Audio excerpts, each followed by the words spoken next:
구독자님, 이제 곧 추석이 다가옵니다. 우리가 한 해를 살아오며 가장 소중하게 맞이하는 날 중 하나가 바로 조상님을 찾아뵙는 성묘이지요. 오늘은 우리 삶의 뿌리와 깊은 인연이 담긴 성묘와 조상복에 대해 말씀드리려 합니다. 우리가 지금 숨쉬고 있는 이 순간은 결코 우연이 아닙니다. 부모님의 따뜻한 손길과 할아버지 할머니의 깊은 사랑, 그리고 이름조차 모르는 먼 조상님들의 피와 땀이 이어져 오늘의 우리가 만들어졌습니다. 구독자님, 오늘은 우리 삶의 뿌리와 깊은 인연이 담긴 성묘와 조상복에 대해 말씀드리려 합니다. 우리가 지금 숨쉬고 있는 이 순간은 결코 우연이 아닙니다. 부모님의 따뜻한 손길과 할아버지 할머니의 깊은 사랑, 그리고 이름조차 모르는 먼 조상님들의 피와 땀이 이어져 오늘의 우리가 만들어졌습니다. 성묘는 단순히 무덤 앞에 꽃을 놓고 절을 하는 행위가 아닙니다. 그것은 시간을 거슬러 올라가 우리의 뿌리와 만나는 신성한 순간이며 세대와 세대를 잇는 가장 소중한 대화입니다. 그 앞에 서는 우리는 단순한 후손이 아니라 이어받은 사랑과 책임을 품은 존재입니다. 살다 보면 모든 것이 꽉 막힌 듯 답답한 순간이 찾아옵니다. 돈의 흐름이 끊어지고 소중한 사람들과의 관계가 흔들리고 건강까지 무너질 때 우리는 하늘을 보며 묻습니다. 왜 내 삶은 이토록 힘든가? 그럴 때 옛 어른들의 말씀을 떠올려 보아야 합니다. 조상복이 막히면 만사가 막히고 조상복이 터지면 모든 길이 열린다고 하셨습니다. 이는 단순한 미신이 아니라 감사하는 마음이 삶의 흐름을 바꾸는 힘이라는 깊은 통찰입니다. 구독자님께 조용히 여쭙고 싶습니다. 성묘길에 오르며 조상님들의 삶을 마음 깊이 떠올려 본 적이 있으신가요? 제수를 준비하면서 그분들이 우리에게 물려주신 사랑의 무게를 느껴본 적이 있으신가요? 무덤 앞에 절을 하면서 마음속 깊은 곳에서 감사의 말을 건네본 적이 있으신가요? 혹시 우리는 형식에만 매달려 정작 중요한 마음의 교감을 놓치고 있는 것은 아닐까요? 진정한 성묘는 무덤 앞에서만 이루어지지 않습니다. 일상 속에서 부모님의 사랑을 기억할 때, 어려운 순간 조상님의 강인함을 떠올릴 때, 내가 받은 사랑을 다음 세대에 전하려 할 때, 그 순간순간이 모두 성묘이며 조상복이 흐르는 통로가 됩니다. 조상님들은 우리가 완벽하기를 바라지 않으십니다. 다만 감사하는 마음으로 그분들의 길을 존중하며 그 사랑을 이어가기를 바라실 뿐입니다. 오늘 지금 이 순간부터 시작해 보십시오. 마음 깊은 곳에서 우러나오는 감사가 어떻게 막힌 길을 열고 놀라운 변화를 불러오는지 직접 경험해 보시기를 바랍니다. 구독자님, 성묘는 단순히 무덤 앞에 제수를 차려 올리고 절을 하는 의식이 아닙니다. 그 순간은 우리가 어디에서 왔는지를 확인하는 자리이며 눈에 보이지 않는 혈맥의 끈으로 조상님과 이어지는 가장 신성한 순간입니다. 조상님 앞에 서서 고개 숙여 절을 올릴 때 우리의 마음이 맑고 정직하다면 그 정성은 곧바로 하늘에 닿아 조상님께 전해지고 다시 후손에게 복으로 되돌아옵니다. 많은 분들이 성묘를 갈 때 음식을 정성껏 차리면서도 마음을 준비하지는 못합니다. 그러나 성묘에서 가장 중요한 것은 음식도 상차림도 아닙니다. 바로 감사하는 마음입니다. 조상님 덕분에 내가 살아있다는 사실을 진심으로 느낄 때 조상복의 문이 열리고 막혔던 길이 풀리게 됩니다. 명리학에서는 조상을 뿌리에 비유합니다. 뿌리가 건강해야 나무가 무성하고 열매가 맺히듯이 조상과의 기운이 끊기면 삶의 줄기도 흔들리고 맙니다. 풍수에서는 산소의 터가 맑고 편안해야 후손이 번성한다고 말합니다. 무속에서는 성묘의 정성이 조상령을 감동시켜 후손의 운명을 바꾼다고 전해집니다. 학문이 다르고 방식이 달라도 결국 한 목소리를 냅니다. 성묘는 단순한 예식이 아니라 조상과 후손을 잇는 가장 강력한 달이라는 것입니다. 혹시 우리는 지금까지 성묘를 형식으로만 치르지 않았나요? 의식의 틀은 지키면서도 정작 조상님의 삶을 떠올리고 그분들이 남기신 사랑과 희생을 되새겨본 적은 얼마나 될까요? 그분들의 숨결과 눈물이 있었기에 우리가 있고 또 우리의 자녀가 이어질 수 있습니다. 진정한 성묘는 무덤 앞에서만 이루어지지 않습니다. 부모님의 사랑을 떠올리며 감사할 때, 힘든 순간 조상님의 굳센 기운을 생각하며 다시 일어설 때, 내가 받은 은혜를 다음 세대에게 베풀고자 다짐할 때, 그 모든 순간이 곧 성묘이며 조상복이 흐르는 길입니다. 조상님께서 바라시는 것은 화려한 제사상이 아닙니다. 후손이 올리는 진정한 감사의 마음 한 줌이면 충분합니다. 그 마음이 맑고 진실하다면 조상님은 기쁘게 받으시고 후손에게 복으로 되돌려 주십니다. 구독자님, 오늘 이 말씀을 마음에 새기셔서 성묘라는 신성한 순간이 삶을 바꾸는 시작이 되기를 바랍니다. 구독자님, 성묘를 갈 때 많은 분들이 음식 준비나 제사상 차림에만 마음을 쏟습니다. 하지만 정작 더 중요한 한 가지는 놓치고 계십니다.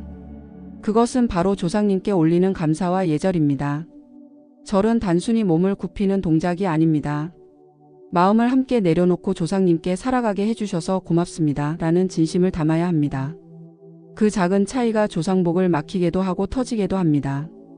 무심코 형식만 치르면 기운은 흐르지 않고 막히지만 마음을 다해 올리면 복은 반드시 길을 열고 후손에게 흘러옵니다. 성묘에서의 예절은 단순한 겉모습이 아닙니다.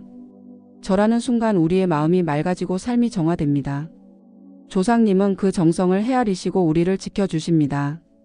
그 순간 후손의 운명은 바뀌고 막혔던 재물운 인연운 건강운이 열리게 됩니다. 구독자님, 이번 성묘에서 단 하나만 꼭 지키신다면 화려한 제수나 큰 비용이 아니라 바로 이 감사와 예절입니다. 이것이야말로 조상복을 여는 가장 확실한 열쇠이기 때문입니다. 조상복이란 단순히 재물을 얻는 복을 뜻하지 않습니다. 막힌 길이 열리고 귀인의 발걸음이 이어지며 자손이 평안해지는 모든 기운을 포함합니다. 그렇다면 조상복을 어떻게 터뜨릴 수 있을까요? 옛 무속에서는 성묘에 갈 때 반드시 3색의 실을 챙기라 했습니다. 붉은 실은 재물을 불러오고, 푸른 실은 자손의 번성을 상징하며, 흰 실은 조상님의 맑은 기운을 지켜줍니다. 이 세 가지 실을 작은 돌이나 나무에 묶어 산소 주변에 두면 후손의 운이 막힘없이 흐른다고 전했습니다. 또 하나의 비방은 소금과 정화수입니다. 묘터에 잡기가 가득하면 후손의 기운도 무거워지게 됩니다. 성묘를 할 때 소금 한 줌을 산소 주변에 뿌리고 정화수를 올려두면 막힌 기운이 풀리고 조상님의 맑은 기운이 후손에게 흘러옵니다. 소금은 잡기를 막고 정화수는 하늘과 조상을 잇는 매개체가 됩니다. 마지막으로 전에 내려오는 비책은 호명 기도입니다.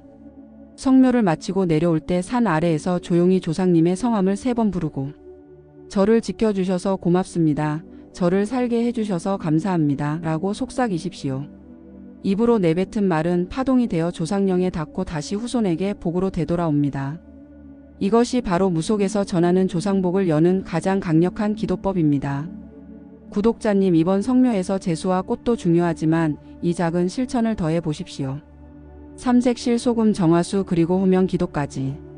이것이 바로 옛 선조들이 남긴 비방이며 오늘날에도 막힌 조상복을 터뜨리는 비밀의 열쇠입니다. 구독자님, 조상님께 드리는 감사의 마음은 단순한 감정이 아닙니다. 그것은 강력한 에너지이며 후손의 삶을 바꾸는 힘이 됩니다. 우리가 입으로 내뱉은 감사의 말은 파동이 되어 귀로 다시 들어오고 마음에 새겨집니다. 이것이 바로 불교와 무속에서 오래전부터 전해온 말의 힘이며 감사의 말은 곧 복을 부르는 주문이 되는 것입니다. 예절 또한 단순한 몸짓이 아닙니다. 절 한 번을 올릴 때 허리를 굽히고 머리를 조아리는 그 순간은 자신을 낮추는 시간이며 동시에 삶을 정화하는 순간입니다. 그 진심 어린 예절은 곧 조상님을 향한 존중이자 나 자신을 지키는 방패가 됩니다. 무심코 대충 올린 절과 마음을 다해 올린 절의 차이는 결코 작지 않습니다. 그 작은 차이가 후손의 운명을 바꾸고 조상복을 터뜨리는 계기가 됩니다. 옛 어른들은 말씀하셨습니다. 정성 없는 제사상은 한낱 음식에 불과하지만 정성이 담긴 절 한 번은 천지에 울려 퍼진다고. 구독자님, 이번 성묘에서 절을 올리실 때 단순히 형식만 따르지 마시고 마음속으로 이렇게 속삭여 보십시오. 조상님 감사합니다. 저를 살게 해주셔서 감사합니다. 저희 자손을 지켜주셔서 감사합니다. 그 순간 조상님의 기운이 후손에게 내려와 막혔던 재물운, 인연운, 건강운이 열리게 될 것입니다. 구독자님, 성묘를 준비할 때는 단순히 제수를 챙기고 산소를 찾아가는 것으로 끝나지 않습니다.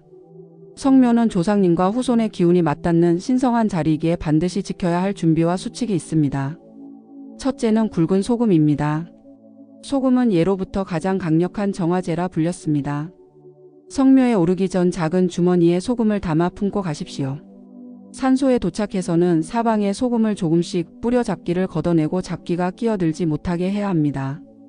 그리고 남은 소금은 집으로 돌아와 현관 앞에 두면 집안의 재물운이 흩어지지 않고 지켜집니다. 둘째는 정화수 올리기입니다. 깨끗한 물 한 그릇을 집에서 떠와 산소 앞에 정성껏 올려두십시오. 맑은 물은 곧 후손의 정성을 상징합니다. 이때 마음속으로 소망을 3번 말하면 그 기운이 곧바로 조상님께 전해져 복으로 되돌아온다고 전해집니다. 정화수는 하늘과 조상을 잇는 다리이자 후손의 기도를 실어 나르는 맑은 통로가 됩니다. 셋째는 동전 세입 분복 비방입니다. 이때 사용하는 구리 동전은 옛날에는 엽전을 말했습니다. 엽전은 구리로 만들어지고 가운데 구멍이 뚫려 있어 하늘과 땅을 잇는 상징이라 하여 특별히 귀하게 여겼습니다. 그러나 오늘날 엽전을 구하기 어려운 만큼 10원짜리 동전을 사용해도 충분합니다. 10원 동전 또한 구리 합금으로 되어 있어 같은 기운을 이어갈 수 있습니다. 다만 반드시 정성껏 깨끗하게 닦아 준비하는 것이 중요합니다. 성묘 후 제사상 옆에 이 동전 세 잎을 올리고 절을 올리십시오. 그리고 한 잎은 묘터에 묻고 한 잎은 지갑에 넣고 나머지 한 잎은 집안 어른께 드리십시오. 이것을 무속에서는 삼재분복이라 불렀습니다. 복이 세 갈래로 나누어져 집안 전체를 지켜주고 후손의 길을 열어주는 강력한 방법입니다. 넷째는 말의 기도입니다. 성묘길에 오르며 속으로 이렇게 속삭여 보십시오. 조상님 감사합니다. 저의 길을 밝혀주십시오. 저의 자손을 지켜주십시오. 말은 곧 파동이고 파동은 기운이 됩니다. 그 기운이 산소에 닿아 조상님의 마음을 움직이고 후손의 삶을 지켜주게 됩니다. 구독자님, 성묘는 단순히 형식적인 절차가 아닙니다.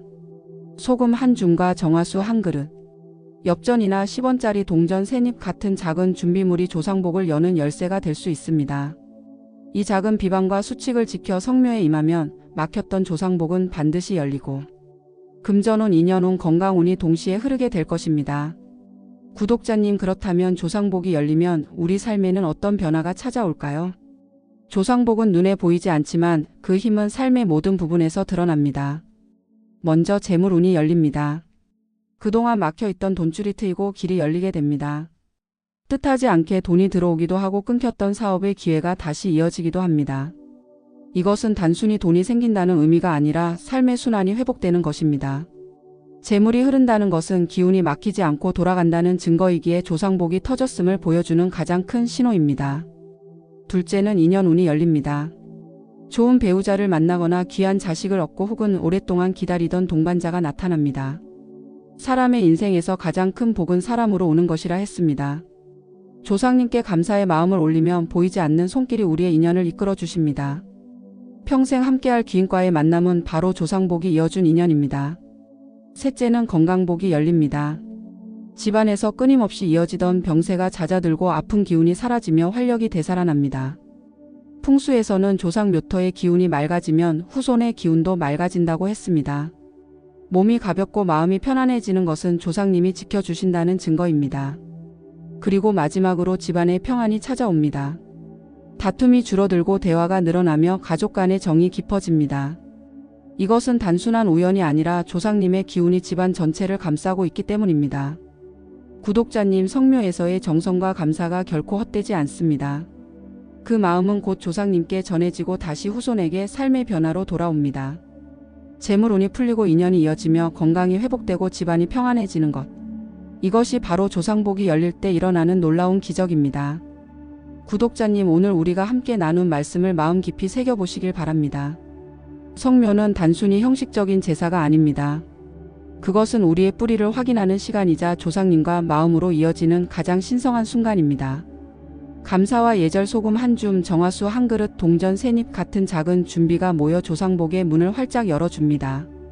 조상복이 열리면 막혔던 길이 풀리고 재물운, 인연운, 건강운이 동시에 흐르게 됩니다. 그 힘은 결코 눈에 보이지 않지만 삶의 구석구석에서 놀라운 변화로 드러나게 됩니다. 이것은 미신이 아니라 수천 년을 이어온 선조들의 지혜이며 오늘을 사는 우리에게 여전히 살아있는 진리입니다. 구독자님, 기억하십시오. 조상님이 원하시는 것은 화려한 제사상이나 값비싼 재물이 아닙니다. 그저 진심 어린 감사의 마음. 그분들이 걸어온 길을 존중하고 그 사랑을 이어가려는 후손의 마음만 있으면 충분합니다. 그 마음이 모여 복이 되고 그 복이 흘러 후손의 삶을 지켜줍니다. 오늘 이 말씀을 들으신 구독자님께서는 이제부터 성묘라는 특별한 시간뿐 아니라 일상에서도 부모님의 사랑을 기억하시고 조상님의 강인함을 떠올리시길 바랍니다. 내가 받은 은혜를 다음 세대에 전하려는 그 마음 자체가 바로 성묘이며 조상복이 흐르는 길이 됩니다. 구독자님, 이번 성묘에서 막혔던 조상복이 활짝 열리기를 진심으로 기원합니다. 당신의 삶의 재물과 인연과 건강의 복이 넘치기를 바랍니다. 그리고 혹시 아직 구독을 누르지 않으셨다면 지금 눌러주십시오.